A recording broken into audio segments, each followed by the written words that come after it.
Good morning everybody. আমরা আজ class 9 এর জীবন বিজ্ঞান বিষয়ের তৃতীয় অধ্যায় জৈবনিক প্রক্রিয়া, তার অন্তর্গত পুষ্টি এবং তারও একটি বিভাগ প্রাণী পুষ্টি, সেই সংক্রান্ত বিষয়ে আলোচনা করব। আমরা ইতিপূর্বে আরো দুটো তিনটে ক্লাস নিয়েছি, যাতে পুষ্টি সম্পর্কিত বিভিন্ন বিষয় আলোচনা করা হয়েছে। আজকে আমরা তার পরবর্তী পর্যায়টি আলোচনা করব। এ প্রসঙ্গে একটি কথা বলে রাখা প্রয়োজন যে আমাদের এই উদ্যোগটি একটি এক্সপেরিমেন্টাল প্রজেক্ট। এখানে যদি কারো মনে হয় তথ্যের অসঙ্গতি আছে, তাহলে সেই অসঙ্গতি সংশোধন করে নেওয়ার জন্য প্রামাণ্য টেক্সট বুক কনসাল্ট করে নিতে অনুরোধ জানাবো, অথবা কোনো এক্সপার্ট টিচারের সাথে কনসাল্ট করে এই তথ্যের অসঙ্গতি সংশোধন করে নেওয়ার অনুরোধ জানাবো। আমরা আলোচনায় প্রবেশ করছি। প্রাণীর পুষ্টি। প্রাণীর পুষ্টি সাধারণভাবে বলা হয়ে থাকে হলোজৈবিক পুষ্টি। যে হলোজৈবিক পুষ্টির 5টি পর্যায় রয়েছে: খাদ্য গ্রহণ, পরিপাক, শোষণ, আত্তীকরণ এবং বহিষ্করণ। হলোজৈবিক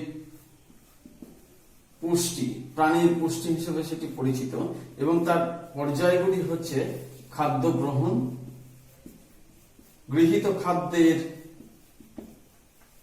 পরিপাক, পাচিত খাদ্যের শোষণ, শোষিত খাদ্যের আত্তীকরণ এবং অপাচ্য খাদ্যের বহিষ্করণ। এই হচ্ছে 5টি পর্যায়। মানুষের ক্ষেত্রে পৌষ্টিক তন্ত্র যা রয়েছে তার মাধ্যমে এই পর্যায়গুলি সম্পন্ন করা হয়। তো সেই পৌষ্টিক তন্ত্র আবার দুটি অংশ নিয়ে গঠিত হয়েছে: পৌষ্টিক নালী এবং পৌষ্টিক গ্রন্থি। পৌষ্টিক নালী মুখছিদ্র থেকে পায়ু পর্যন্ত বিস্তৃত। আমরা আগের দিন বিষয়গুলো নিয়ে আলোচনা করেছিলাম। এখানে এই মুখছিদ্র থেকে শুরু করে পায়ু পর্যন্ত এই পৌষ্টিক নালীটি বিস্তৃত। এই পৌষ্টিক নালীটি কোথাও সংকুচিত, কোথাও প্রসারিত, কোথাও কুণ্ডলীকৃত, কোথাও মোটা, কোথাও সরু ইত্যাদি নানা ধরনের আকার গ্রহণ করেছে। কিন্তু পৌষ্টিক নালী অবিচ্ছিন্ন এবং সেটি মুখছিদ্র থেকে শুরু করে পায়ু পর্যন্ত বিস্তৃত রয়েছে। আর এই পৌষ্টিক নালীর বিভিন্ন অংশের বিভিন্ন নামকরণও হয়েছে। এছাড়া রয়েছে পৌষ্টিক গ্রন্থি।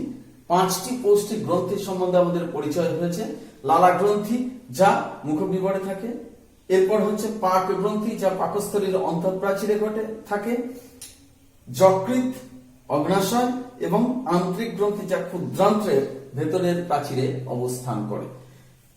তো এই সমস্ত গ্রন্থি নিঃসৃত রস পরিপাক করতে সাহায্য করে থাকে। খাদ্য গ্রহণ বিভিন্ন পদ্ধতিতে প্রাণীরা খাদ্য গ্রহণ করে থাকে। মানুষের খাদ্য গ্রহণ পদ্ধতি সম্পর্কে আমরা প্রত্যেকেই পরিচিত, সুতরাং আলাদা করে বলার কিছু নেই। এই যে পরিপাক, সে সম্পর্কে আমরা আগের দিন আলোচনা করেছি। পরিপাক কাকে বলে? না, পরিপাক হলো যে জৈবিক পদ্ধতিতে গৃহীত জটিল খাদ্য উৎসেচকের সহায়তায় বিশ্লিষ্ট হয়ে সরল, তরল এবং শোষণযোগ্য এককে পরিণত হয়, তাকে বলা হয় পরিপাক। তো আমাদের এই পৌষ্টিক নালীর অভ্যন্তরে পরিপাক ক্রিয়াটি সম্পন্ন হয় এবং 3 প্রকারের প্রধান খাদ্যবস্তু যা পরিপাকযোগ্য প্রোটিন খাদ্য যেগুলি রয়েছে, সেই প্রোটিন খাদ্যগুলি ক্ষুদ্রতম একক কিসে পরিণত হচ্ছে? না, অ্যামাইনো অ্যাসিডে পরিণত হচ্ছে। বিভিন্ন ধরনের যে উৎসেচকগুলো রয়েছে তাদের প্রভাবে প্রোটিন খাদ্য অ্যামাইনো অ্যাসিডে পরিণত হয়। ফ্যাট জাতীয় খাদ্য যেটা রয়েছে সেগুলি কিসে পরিণত হচ্ছে? না, শোষণযোগ্য একক হচ্ছে ফ্যাটি অ্যাসিড এবং গ্লিসারলে পরিণত হচ্ছে। এই গ্লিসারল হচ্ছে অ্যালকোহল গ্রুপের, যা সরাসরি শোষিত হতে পারে। আর কি রয়েছে? শর্করা যে সমস্ত খাদ্যগুলো রয়েছে সাধারণভাবে সেগুলো সবই বহু শর্করা হিসেবে গৃহীত হয়ে থাকে অথবা দ্বিশর্করা হিসেবে গৃহীত হয়ে থাকে, এবং সেই প্রত্যেকটা শর্করা কিসে পরিণত হয়? না, এক শর্করাতে পরিণত হয়ে থাকে। এই এক শর্করা বা মনোস্যাকারাইড, যেমন গ্লুকোজ, যেমন ফ্রুক্টোজ, গ্যালাক্টোজ ইত্যাদি, এরা কি হয়? না, এরা হচ্ছে শোষণযোগ্য একক। তাহলে আমরা দেখতে পেলাম খাদ্য গ্রহণ হলো এবং পরিপাক প্রক্রিয়াটি সম্পন্ন হলো। কোন অংশ পর্যন্ত? না ক্ষুদ্রান্ত্রের যে তিনটি অংশ রয়েছে ডিওডেনাম, জেজুনাম এবং ইলিয়াম, সেই জেজুনাম বা মধ্য ক্ষুদ্রান্ত্র পর্যন্ত দেখা যাচ্ছে যে খাদ্য সম্পূর্ণরূপে পাচিত হলো। তবে সম্পূর্ণরূপে সমস্ত খাদ্য কি পাচিত হয়? না, তা নয়। কিছু খাদ্য উপাদান আছে যেগুলিকে পাচন করা বা পরিপাক করা আমাদের দ্বারা সম্ভব হয় না, সেগুলি অপাচ্য খাদ্য হিসেবে তার পরবর্তী পর্যায়ে অর্থাৎ পৌষ্টিক নালীর পরবর্তী পর্যায়ে বৃহদন্ত্রে পৌঁছে যায় এবং সেখানে সেগুলি কি পরিণতি হয়? না, সেই অপাচ্য খাদ্যগুলি সেখানে উপস্থিত বিভিন্ন ব্যাকটেরিয়ার দ্বারা মলে পরিণত হয় এবং মলে পরিণত হওয়ার পর সেটি মলাশয়ে সাময়িকভাবে সঞ্চিত থাকে এবং নির্দিষ্ট সময়ান্তরে পায়ুর মাধ্যমে সেটি দেহের বাইরে নির্গত হয়ে যায়। এই মল নিষ্কাশনে সাহায্য করে থাকে র্যাফেজ বলে এক প্রকারের খাদ্য তন্তু। র্যাফেজ বা তন্তু জাতীয় যে সমস্ত খাদ্য উপাদান রয়েছে যেমন সেলুলোজ, সেগুলি এই মল নিষ্কাশনে সাহায্য করে থাকে, অর্থাৎ অপাচ্য খাদ্যের বহিষ্করণ ঘটে। কিন্তু যে খাদ্যটা পাচিত হলো সেই খাদ্যগুলির এবার কি পরিণতি হবে? না, সেটি শোষিত হবে। শোষিত কিভাবে হবে? না, মধ্য ক্ষুদ্রান্ত্র এবং নিম্ন ক্ষুদ্রান্ত্রের গাত্রে, অর্থাৎ এই যে নলাকার যে গঠনটি রয়েছে সেই নলাকার গঠন, অর্থাৎ এটা হচ্ছে পৌষ্টিক নালীর ক্ষুদ্রান্ত্রের যে অংশ রয়েছে সেই ক্ষুদ্রান্ত্রের যে অংশ, সেখানে দেখা যাচ্ছে এইরকম আঙ্গুলের মতো বেশ কিছু অংশ প্রজেকশন আকারে সেগুলি নির্গত হয়ে থাকে। এই প্রজেকশন আকারে নির্গত যে সমস্ত অংশগুলি রয়েছে তাদেরকে কি বলবো আমরা? তাদেরকে বলা হচ্ছে সিঙ্গুলার নাম্বার হচ্ছে ভিলাস, প্লুরাল নাম্বার হচ্ছে ভিলি। ভিলাস বা ভিলি, এইভাবে প্লুরাল নাম্বার হচ্ছে ভিলি। সেগুলি মধ্য ক্ষুদ্রান্ত্র এবং নিম্ন ক্ষুদ্রান্ত্রের গাত্রে অবস্থান করছে। আমরা আগেই জেনেছি যে ক্ষুদ্রান্ত্রের সম্পূর্ণ পাচিত সম্পূর্ণ তরল খাদ্যমণ্ডকে বলা হচ্ছে কাইল। এই কাইল খাদ্যমণ্ড যখন এর মধ্যে দিয়ে প্রবাহিত হচ্ছে সেই সময়তে তারা এই ভিলাসের সংস্পর্শে আসছে। ভিলাসের একটিকে যদি আমরা বড় করে আঁকি তাহলে দেখতে পাবো যে তার মধ্যে রক্ত জালক এবং লসিকা জালক উভয়ই রয়েছে। এই হচ্ছে লসিকা জালক বা ল্যাকটিয়াল এবং তাকে বেষ্টন করে থাকছে রক্ত জালক যা রয়েছে সেটি। এই ভিলাসের উপর দিয়ে যখন খাদ্যমণ্ড কাইল প্রবাহিত হচ্ছে তরল খাদ্যমণ্ড, তখন এগুলিকে কি বলা হচ্ছে? না, এগুলিকে বলা হচ্ছে ল্যাকটিয়াল বা লসিকা জালক, আর এগুলি হচ্ছে কি? না, রক্ত জালক। এই রক্ত জালকের মাধ্যমে কি শোষিত হয়? না, রক্ত জালকের মাধ্যমে শোষিত হয়ে থাকে প্রোটিন এবং শর্করা জাতীয় খাদ্যবস্তু। শর্করা ও প্রোটিন খাদ্যবস্তু এর মাধ্যমে শোষিত হয়ে থাকে। আর ল্যাকটিয়ালের মাধ্যমে কি শোষিত হয়ে থাকে? ল্যাকটিয়ালের মাধ্যমে শোষিত হয়ে থাকে ফ্যাট জাতীয় খাদ্যবস্তু যেগুলো রয়েছে সেগুলি এই ল্যাকটিয়াল বা লসিকা জালকের মাধ্যমে শোষিত হয়ে থাকে। এছাড়াও আরো শোষণ স্থান যেটি রয়েছে সেটি হচ্ছে পাকস্থলী। পাকস্থলীর ভেতরের গাত্র দিয়ে জল, অ্যালকোহল, কিছু পরিমাণ ওষুধ, ভিটামিন ইত্যাদিগুলি পাকস্থলীর ভেতরের গাত্র দ্বারা শোষিত হয়ে থাকে। কিন্তু এই যে পাচিত খাদ্যবস্তু যেগুলি রয়েছে সেগুলি প্রায় সবই এই ক্ষুদ্রান্ত্রের অন্তর্গাত্রে অবস্থিত ভিলি বা ভিলাই যা রয়েছে তার ভেতরে যে রক্তজালক এবং লসিকা জালক রয়েছে সেই রক্তজালকের মাধ্যমে শর্করা ও প্রোটিন এবং লসিকা জালকের মাধ্যমে ফ্যাট জাতীয় খাদ্যবস্তু শোষণ ঘটে এবং তারা প্রাথমিকভাবে কোথায় পৌঁছায়?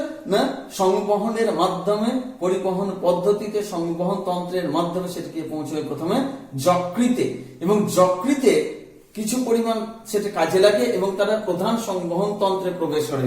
যকৃত পর্যন্ত যেটি যাচ্ছে সেটাকে বলা হচ্ছে পোর্টাল সংবহন। পোর্টাল সংবহনের মাধ্যমে যকৃতে এসে পৌঁছায় এবং তারপর সেটি প্রধান সংবহন তন্ত্রে প্রবেশ করে সেটি সারা শরীরে ছড়িয়ে পড়ে এবং ফাইনালি লসিকার মাধ্যমে সেটি কোষে কোষে পৌঁছে যায়। এই কোষে পৌঁছে যাওয়ার পরে কোষের অভ্যন্তরে সেটি প্রবেশ করে। কোষের অভ্যন্তরে প্রবেশ করার পর কি হয়? না, আত্তীকরণ ঘটে। তার আত্তীকরণ বলতে কি? না, কোষীয় প্রোটোপ্লাজমের অংশে এই খাদ্যবস্তু সংযুক্ত হয়ে পড়ে। কোষীয় প্রোটোপ্লাজমের অংশে এই খাদ্যবস্তু পরিণত হয়। সুতরাং কোষের প্রোটোপ্লাজমের পরিমাণ বেড়ে ওঠে, কোষে যে পুষ্টির যে ফাইনাল যে অবস্থা সেটি গিয়ে তাহলে ওই কোষের ভেতরে প্রবেশ করে প্রোটোপ্লাজমের অংশে পরিণত হচ্ছে। একে কি বলবো আমরা? একে বলা হচ্ছে আত্তীকরণ। একে বলা হচ্ছে আত্তীকরণ। তো সেই আত্তীকরণ হওয়ার সময়তে দেখা যাচ্ছে যে সেখানে বেশ কিছু জৈব রাসায়নিক বিক্রিয়া দিবারাত্র সব সময় সংঘটিত হয়ে চলেছে। বেশ কিছু জৈব রাসায়নিক বিক্রিয়া দিবারাত্র সেখানে সংঘটিত হয়ে চলেছে, যাকে বলা হচ্ছে বিপাক ক্রিয়া। এই বিপাক ক্রিয়া সম্পর্কে আলোচনা করার পূর্বে আরেকটি জিনিস একটু আলোচনা করে নেওয়া প্রয়োজন।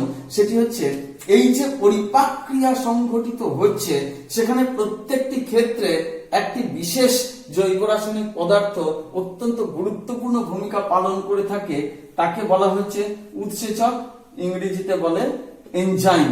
এই উৎসেচক ব্যাপারটা কি? উৎসেচকগুলি প্রোটিনকে অ্যামাইনো অ্যাসিডে পরিণত করছে, উৎসেচক ফ্যাটকে ফ্যাটি অ্যাসিড এবং গ্লিসারলে পরিণত করছে, উৎসেচক বহু শর্করা বা দ্বিশর্করাকে এক শর্করাতে পরিণত করছে। উৎসেচকের সংজ্ঞা হিসেবে বলা যেতে পারে উৎসেচক হলো এক প্রকারের জৈব অনুঘটক, যা এই সমস্ত পরিপাক ক্রিয়ার যে রাসায়নিক বিক্রিয়াগুলি সেগুলিকে সংঘটিত হতে সাহায্য করছে। উৎসেচক আমাদের শরীরেরই প্রত্যেকটি সজীব কোষে উৎপন্ন হয়, কিন্তু ওই কোষের মধ্যে যে তাদের কার্যকারিতা সীমাবদ্ধ থাকে তা কিন্তু সবসময় নয়। বহিঃক্ষরা গ্রন্থির নিঃসৃত রসে, যেমন লালা রসে উৎসেচক থাকে, যেমন অগ্নাশয় রসে উৎসেচক থাকে, যেমন যকৃতে কোনো উৎসেচক না থাকলেও সেটি পরিপাক ক্রিয়ার অন্যান্য কতগুলো কাজে সেটি গুরুত্বপূর্ণ ভূমিকা পালন করে। আন্ত্রিক গ্রন্থি নিঃসৃত আন্ত্রিক রসে উৎসেচক থাকে। এই উৎসেচক কি কাজ করবে? না পরিপাকে সাহায্য করবে। অর্থাৎ গৃহীত জটিল খাদ্যকে উৎসেচক কি কাজ করে? সরল, তরল এবং শোষণযোগ্য এককে পরিণত করে তোলে। সেই জন্য উৎসেচকের বিভিন্ন ভাগের মধ্যে আমরা প্রধানত পরিপাককারী উৎসেচক যেগুলি রয়েছে, সেই পরিপাককারী উৎসেচকগুলি সম্বন্ধে আমরা আলোচনা আমাদের সীমাবদ্ধ রাখবো। এই পরিপাককারী উৎসেচক যেগুলি রয়েছে সেগুলিকে আমরা প্রধানত তিনটি ভাগে ভাগ করতে পারি। সেগুলি কি কি? না প্রোটিওলাইটিক উৎসেচক। প্রোটিওলাইটিক উৎসেচক কি কাজ করে? না প্রোটিন জাতীয় খাদ্য বস্তুকে বিশ্লিষ্ট করে তোলে। সেগুলি কি? না প্রোটিওলাইটিক উৎসেচক, প্রোটিন ভঙ্গক উৎসেচক বলা যেতে পারে। প্রোটিন ভঙ্গক বা প্রোটিওলাইটিক উৎসেচক উদাহরণ কি? ট্রিপসিন, ইরিপসিন, পেপসিন, রেনিন, এগুলি হচ্ছে সব প্রোটিন ভঙ্গক উৎসেচক। ফ্যাট ভঙ্গক উৎসেচককে কি বলা হয়? ফ্যাট ভঙ্গক উৎসেচকের উদাহরণ হচ্ছে লাইপেজ। যে সমস্ত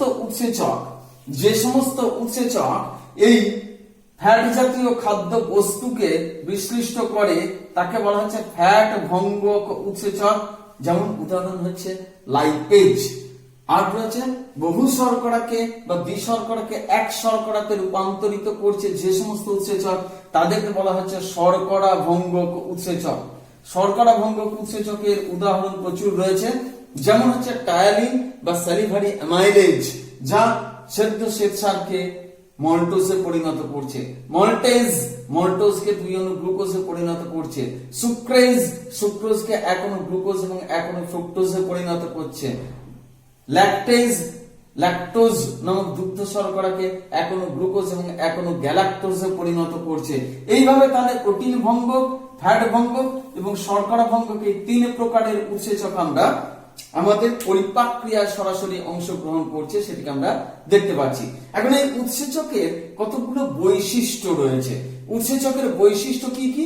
যেমন হচ্ছে 1 নম্বর, এরা প্রত্যেকই প্রোটিন পদার্থ, প্রোটিন নির্মিত বা প্রোটিন পদার্থ। উৎসেচকের একটা প্রধান অংশ হচ্ছে প্রোটিন, অন্য একটি অংশ রয়েছে সেটিকে বলা হচ্ছে অপ্রোটিন অংশ বা প্রস্থেটিক গ্রুপ। প্রত্যেকটি উৎসেচক নির্দিষ্ট সাবস্ট্রেটের উপরই ক্রিয়াশীল। নির্দিষ্ট সাবস্ট্রেট তার উপরই এটি ক্রিয়াশীল থাকবে। যেমন লাইপেজ উৎসেচক কেবলমাত্র ফ্যাট ফ্যাটের উপরেই ক্রিয়াশীল। আবার সুক্রেজ উৎসেচক সমস্ত শর্করার উপরে নয়, কেবলমাত্র সুক্রোজের উপর ক্রিয়াশীল। মল্টেজ উৎসেচক কেবলমাত্র মল্টোজের উপর ক্রিয়াশীল, অর্থাৎ নির্দিষ্ট সাবস্ট্রেটের উপরে তারা ক্রিয়া করে থাকে। এই উৎসেচক নির্দিষ্ট তাপমাত্রা এবং নির্দিষ্ট পিএইচ মাত্রায় তারা ক্রিয়া করে থাকে। নির্দিষ্ট তাপমাত্রা এবং নির্দিষ্ট পিএইচ মাত্রায় তারা ক্রিয়াশীল। সাধারণভাবে বলা যেতে পারে 20 থেকে 35 ডিগ্রি সেলসিয়াস টেম্পারেচারে উৎসেচক খুব ভালো কাজ করতে পারে।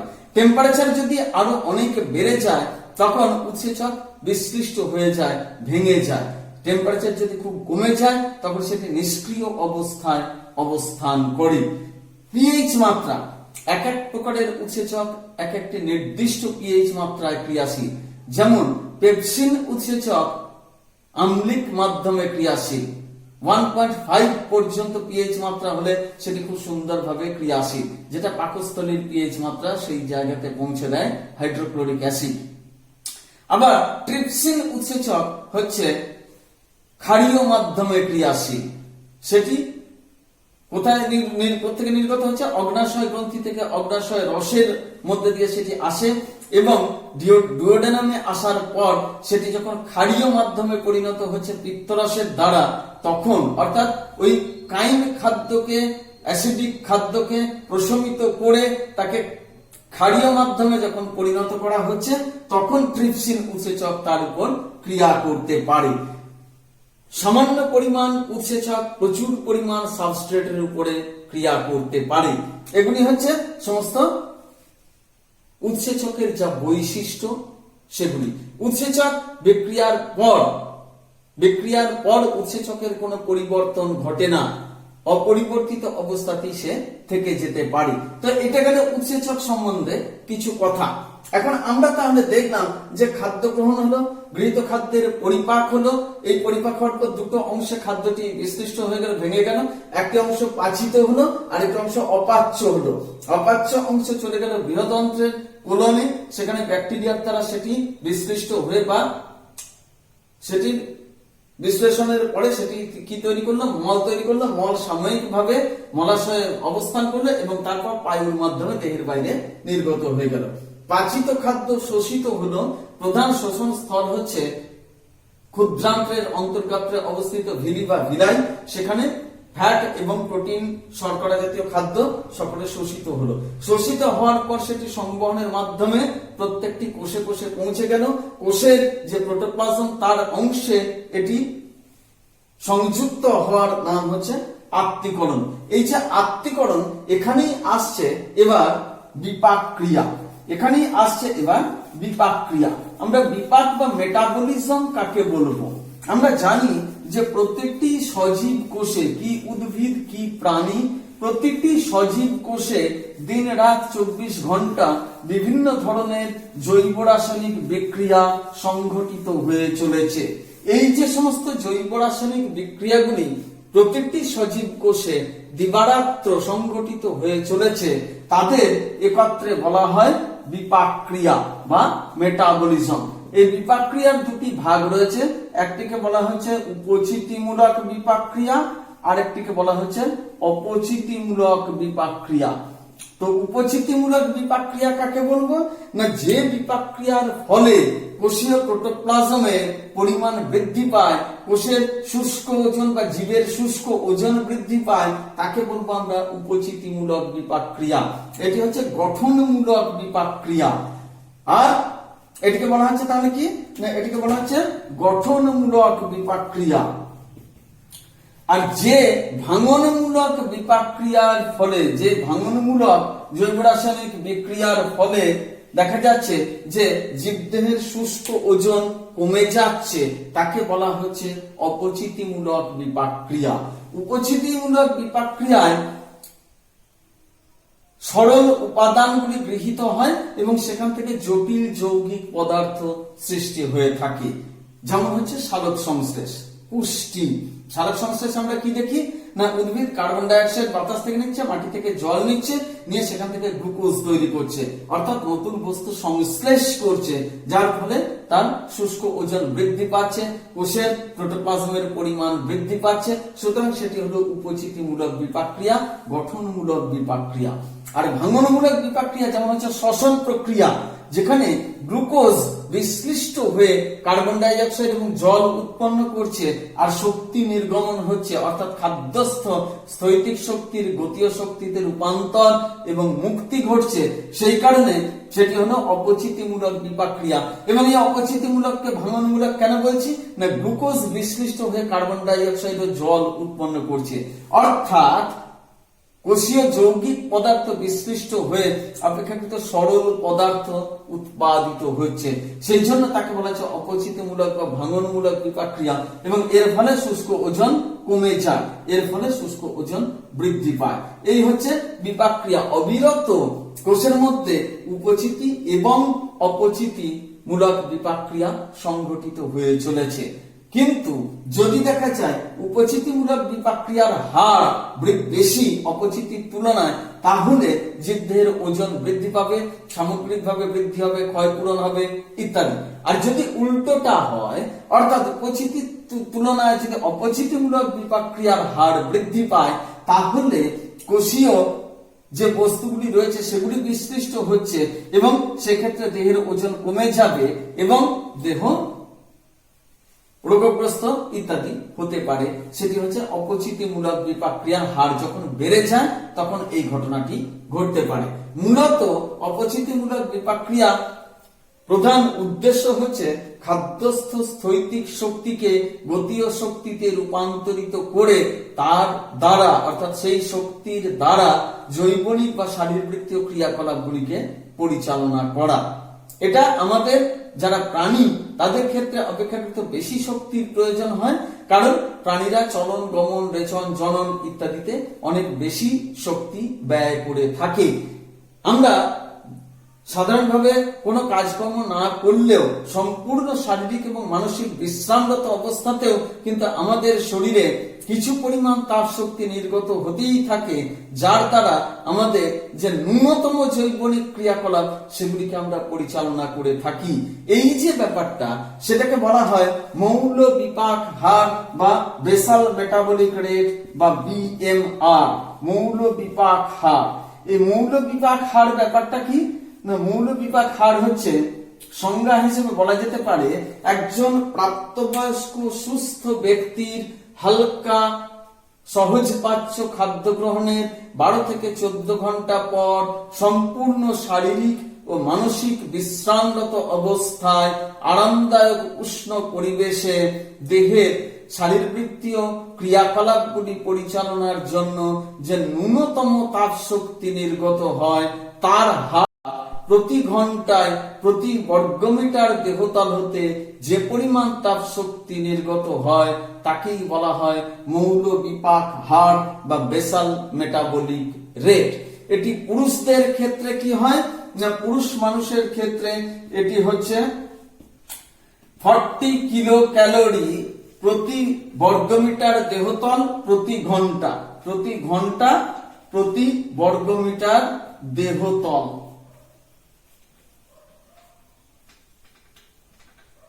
আর স্ত্রী লোকেদের ক্ষেত্রে, প্রাপ্তবয়স্ক স্ত্রী লোকেদের ক্ষেত্রে সেটি হচ্ছে 37 কিলো ক্যালোরি, 37 কিলো ক্যালোরি প্রতি ঘন্টা প্রতি বর্গমিটার দেহতল।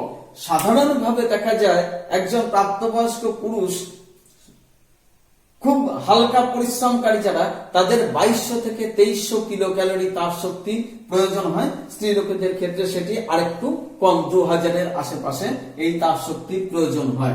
তাহলে আমরা কি দেখলাম, মৌল বিপাক হার হচ্ছে প্রতি ঘন্টা প্রতি বর্গমিটার দেহতলে কত কিলো ক্যালোরি ন্যূনতম তাপ শক্তি নির্গত হচ্ছে, কিসের জন্য না, বেঁচে থাকার জন্য ন্যূনতম যে শারীরবৃত্তীয় বা জৈবনিক ক্রিয়াকলাপগুলি রয়েছে সেগুলি পরিচালনার জন্য। এবং এটি মাপার জন্য বেনেডিক্ট রথ যন্ত্রের সাহায্যে এই BMR মাপা হয়ে থাকে। এটাকে বলা হচ্ছে বিপাকক্রিয়া এবং মৌল বিপাক হার বা বেসাল মেটাবলিক রেট। এখনো পর্যন্ত আমরা যে বিষয়গুলো নিয়ে আলোচনা করেছি তার মধ্যে একটি বিষয় আলোচনা করা হয়নি, সেটি হচ্ছে যে খাদ্য গ্রহণের কথা আমরা বলছি, খাদ্য আমরা কাকে বলবো, খাদ্য আমরা কাকে বলবো। যা কিছু আমরা আহার করি সবই কি খাদ্য হিসেবে তাকে পরিগণিত করা যায়? যা কিছু আমরা আহার্য সামগ্রী গ্রহণ করি তাদের প্রত্যেককেই কি খাদ্য বলা যাবে? এক কথায় উত্তর হলো না।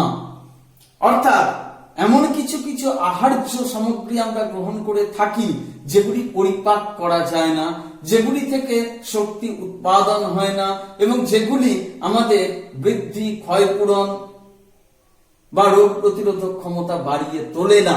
সেই জন্য তাদেরকে আমরা আহার্য সামগ্রী হলেও সেগুলিকে খাদ্য বলতে পারি না।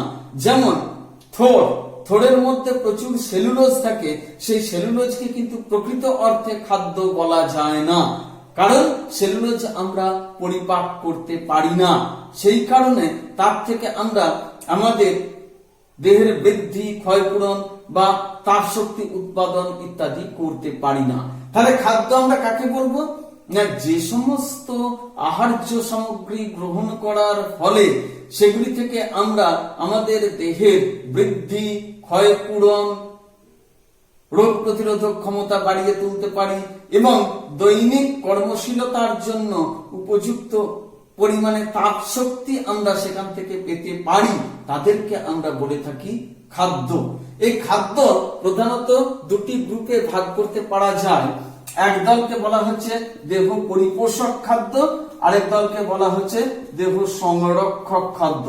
দেহ পরিপোষক খাদ্য, আরেকটা বলা হচ্ছে দেহ সংরক্ষক খাদ্য। দেহ পরিপোষক খাদ্য কি কি? যেমন হচ্ছে প্রোটিন, শর্করা এবং ফ্যাট জাতীয় খাদ্য, এদেরকে বলা হচ্ছে দেহ পরিপোষক খাদ্য। দেহ সংরক্ষক খাদ্য হচ্ছে কি কি? যেমন হচ্ছে ভিটামিন, খনিজ লবণ এবং জল। এখানে এই হচ্ছে 6টি প্রধান খাদ্য উপাদান। তো এখানে প্রোটিন, শর্করা এবং ফ্যাট এগুলি সাধারণভাবে পরিপাকের প্রয়োজন হয় এবং এই সমস্ত খাদ্য বস্তু থেকে শক্তি উৎপাদিত হয়ে থাকে। কিন্তু দেহ সংরক্ষক খাদ্য ভিটামিন, খনিজ লবণ এবং জল এগুলি থেকে কোনো শক্তি উৎপাদন হয় না এবং এগুলিকে পরিপাক করারও প্রয়োজন হয় না। এগুলি সরাসরি পৌষ্টিক নালীর প্রাচীর দ্বারা শোষিত হতে পারে। তো এই দেহ পরিপোষক এবং দেহ সংরক্ষক খাদ্য এগুলি মিলিত ভাবে আমাদের শরীরে গঠন, বৃদ্ধি, ক্ষয়পূরণ এবং প্রয়োজনীয় পরিমাণ তাপ শক্তি সরবরাহ করে থাকে এই সমস্ত জিনিসগুলো এবং রোগ প্রতিরোধক ক্ষমতা এক্ষেত্রে তারা বাড়িয়ে তোলে। এখানে আরেকটি শব্দ আমাদের জানতে হবে, সেটি হচ্ছে সুষম খাদ্য বা ব্যালেন্সড ডায়েট। সুষম খাদ্য আমরা কাকে বলবো? যে খাদ্যে খাদ্য উপাদানের এই 6টি গুণাগুণ অনুসারে উপযুক্ত পরিমাণে থাকে এবং যে খাদ্য গ্রহণ করলে কোনো ব্যক্তির বৃদ্ধি, ক্ষয়পূরণ ইত্যাদি সঠিকভাবে হয়, রোগ প্রতিরোধক শক্তি সঠিকভাবে সৃষ্টি হয় এবং যে খাদ্য গ্রহণ করলে পর দৈনিক কর্মশীলতার জন্য উপযুক্ত পরিমাণ তাপ শক্তি পাওয়া যায়, তাকে বলবো আমরা সুষম খাদ্য। এই সুষম খাদ্য কোনো একটি খাদ্যকে বোঝায় না, এগুলি হচ্ছে বিভিন্ন খাদ্যের সমাহার মাত্র, বিভিন্ন খাদ্যের সমাহার। অর্থাৎ অনেকগুলি খাদ্য মিলিত ভাবে এই সুষম খাদ্যের সৃষ্টি হয়ে থাকে। মাতৃদুগ্ধকে সুষম খাদ্য বলা যেতে পারে, তবে একটি নির্দিষ্ট বয়সের শিশুর ক্ষেত্রেই সেটি প্রযোজ্য। শৈশব একেবারে 3 থেকে 4 মাস বয়স পর্যন্ত মাতৃদুগ্ধ হলো শিশুর কাছে সুষম খাদ্য, কিন্তু তার থেকে বয়স যখন বেড়ে যায় তখন তার শারীরিক যে চাহিদা সেটি শুধুমাত্র দুধের দ্বারা সম্পূর্ণ হয় না, তখন বাড়তি অন্যান্য খাদ্যের প্রয়োজন হয়। এই সমস্ত রকমের খাদ্য মিলিত ভাবে দেখা যাচ্ছে যে সুষম খাদ্যের সৃষ্টি করেছে, যার দ্বারা দেহের বৃদ্ধি সঠিকভাবে হয়, ক্ষয়পূরণ সঠিকভাবে হয় এবং রোগ প্রতিরোধক ক্ষমতা সঠিকভাবে সৃষ্টি হয়। আর দৈনিক যে কার্যকলাপগুলো আমরা করে থাকি, বিভিন্ন মানুষ বিভিন্ন ধরনের কার্য করে থাকে, কেউ স্বল্প পরিশ্রম, কেউ মাঝারি পরিশ্রম, কেউ অধিক পরিশ্রমকারী, স্ত্রী এবং পুরুষ আলাদা ভেদ রয়েছে এবং প্রত্যেকের ক্ষেত্রে সেই অনুযায়ী সুষম খাদ্য পৃথক পৃথক হবে। এখানে এই সুষম খাদ্যের বিষয়টিকে সেইভাবেই দেখা প্রয়োজন। এই সুষম খাদ্যের যদি ঠিকমতো সরবরাহ না হয় তাহলে আমাদের শরীরে ম্যালনিউট্রিশন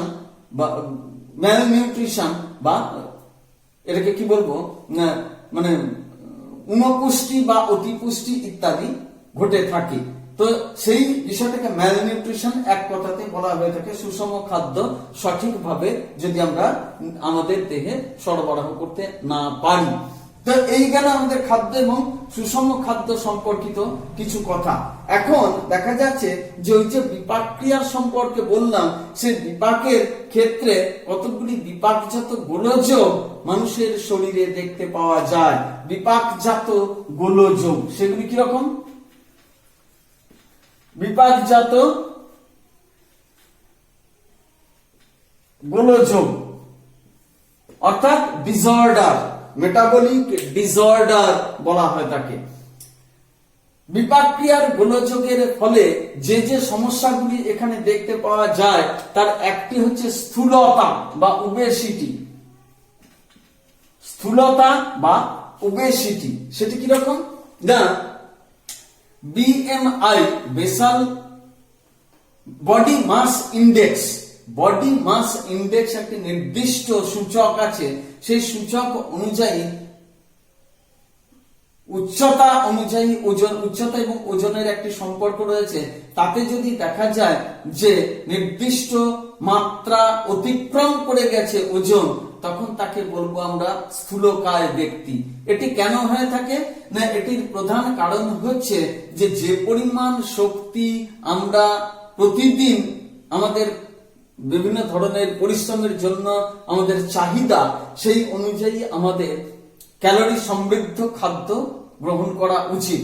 কিন্তু আমরা যে পরিমাণ ক্যালোরি খরচ করছি প্রতিদিন, তার চাইতে বেশি পরিমাণ ক্যালোরি যুক্ত খাদ্য গ্রহণ করে থাকলে পর প্রাপ্তবয়স্কদের ক্ষেত্রে বিশেষত কি হয় না, সে অতিরিক্ত খাদ্য আমাদের শরীরে জমা হতে থাকে এবং জমা হওয়ার নির্দিষ্ট স্থান হচ্ছে উদর, ঘাড়ে, নিতম্বে ইত্যাদি স্থানে প্রচুর পরিমাণে, এবং প্রধানত সেটি ফ্যাট হিসেবে আমাদের দেহে সঞ্চিত হয়ে থাকে।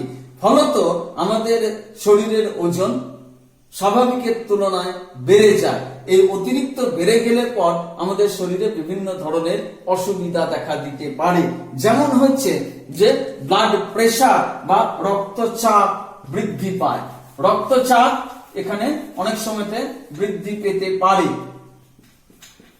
রক্তচাপ এটি আমরা যখন রক্ত পড়ব তখন আরো ভালোভাবে এটিকে আমরা জানতে পারবো।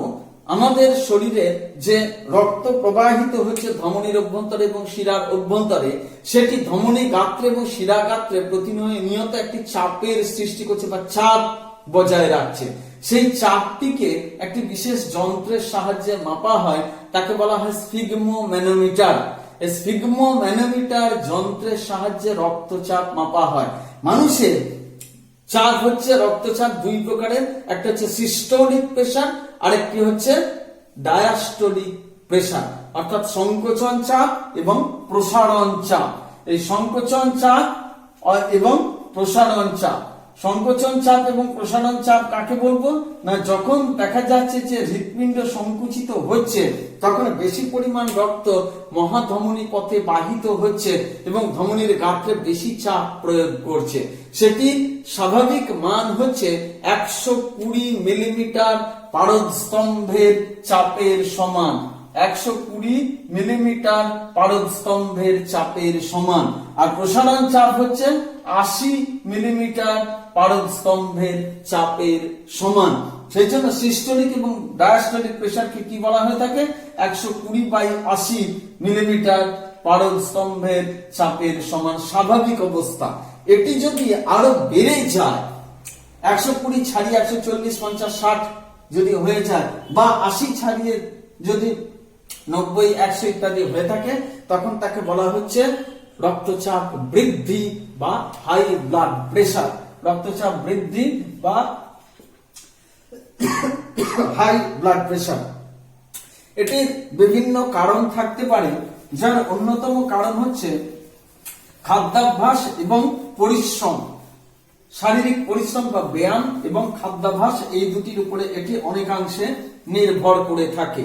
অতিরিক্ত ফ্যাট জাতীয় খাদ্য গ্রহণ করলে যা হয়ে থাকে, এই যে রক্তবাহ রয়েছে, সেই রক্তবাহর মধ্যে যে প্রাচীরটি রয়েছে, সেই প্রাচীরের গাত্রে দেখা যাচ্ছে যে এই ফ্যাট জাতীয় পদার্থগুলো জমতে শুরু করে দেয়, এবং জমতে শুরু করার ফলে কি হচ্ছে না, সেটি এই যে রক্তবাহের যে ভেতরের গহ্বর, সেটিকে কমিয়ে দেয়। ফলত এদিক দিয়ে যখন রক্ত প্রবাহিত হতে থাকে, তখন সে কষ্টকর একটি প্রচেষ্টার মাধ্যমে এই রাস্তা অতিক্রম করে, ফলে এই যে রক্তবাহ রয়েছে তার প্রাচীরে অপেক্ষাকৃত বেশি চাপ প্রয়োগ করতে হয়।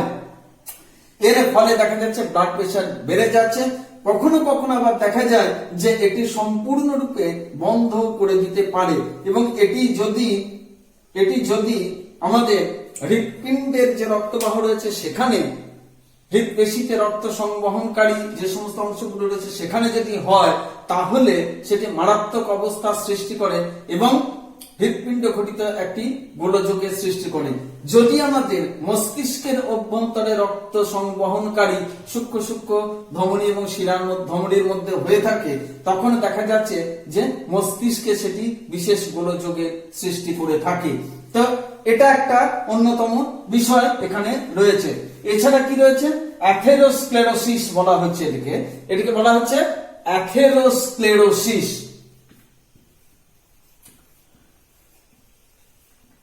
অ্যাথেরোস্ক্লেরোসিস এটিকে বলা হয়ে থাকে।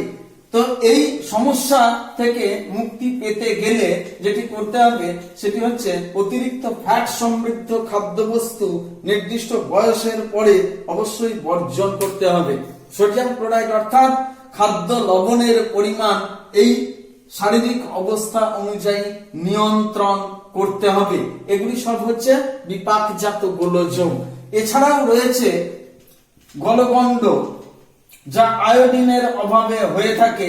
এছাড়া রয়েছে অন্যান্য, যেমন হচ্ছে রাতকানা রোগ ভিটামিন এর অভাবে হচ্ছে, বা জেরপ্থ্যালমিয়া ইত্যাদি, সেগুলিও হচ্ছে বিপাকজাত গোলযোগের ফলে বিভিন্ন ধরনের যে রোগ হচ্ছে, সেগুলির সম্বন্ধে যে সমস্ত বিষয়গুলো রয়েছে আমরা যেগুলো জানতে পেরেছি, বা সাধারণ যে সমস্ত বিপাকজাত গোলযোগগুলি রয়েছে সেগুলি।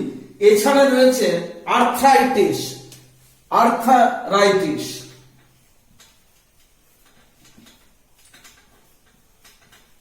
গেঁটে বাত ইত্যাদি যেগুলি রয়েছে, সেগুলিও হচ্ছে বিপাকজাত যে সমস্ত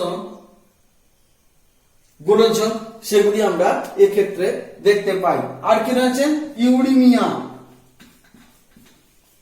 এগুলি সব হচ্ছে বিপাকজাত যে সমস্ত রোগ রয়েছে, সেগুলির সম্বন্ধে আমরা কিছু জিনিস এখানে আলোচনা করলাম।